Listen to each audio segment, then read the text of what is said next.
நெல்லை மாவட்டத்தில் வெள்ள பாதிப்பு ஏற்பட்ட பகுதிகளில் மழைநீர் கால்வாய்கள் அமைப்பதற்கான பணிகளை தொடங்கவும், பயிர் சேத கணக்கீடு செய்து உரிய நிவாரணம் வழங்கவும் உத்தரவிட்டுள்ளதாக அமைச்சர் KN நேரு தெரிவித்துள்ளார்.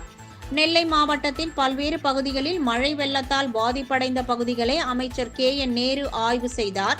நெல்லை சந்திப்பு பேருந்து நிலையம் பகுதியில் தேங்கியிருந்த மழைநீர் வெளியேற்றும் பணிகளை அமைச்சர் KN நேரு பார்வையிட்ட பின் செய்தியாளர்களை சந்தித்தார்.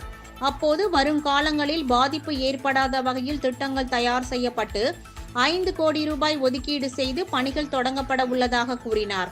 முக்கூடல், பாபநாசம், ஆலங்குளம் சாலையிலும் மழைநீர் வடிகால் அமைக்க நடவடிக்கை எடுக்கப்பட்டுள்ளதாகவும், மழை வெள்ளத்தால் சேதமடைந்த சாலைகளை உடனடியாக செப்பனிட போதிய நிதி ஒதுக்கீடு செய்யப்பட்டு பணிகள் விரைவில் தொடங்க உத்தரவிட்டுள்ளதாகவும் தெரிவித்தார்.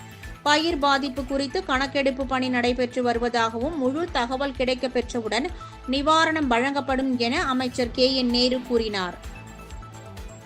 இல்ல, இது ஒரு 4-5 கோடி தான் வரும். அது உடனே சாங்ஷன் பண்ணிடுவோம். அது 4-5 கோடி மாநகராட்சி டிஎம்ஏ வந்திருக்காரு, உடனே சாங்ஷன் பண்ணி வேலை ஆரம்பிச்சிருக்கோம். அடுத்த தடவைலாம் இங்க ஒரு பிரச்சனை இருக்காது.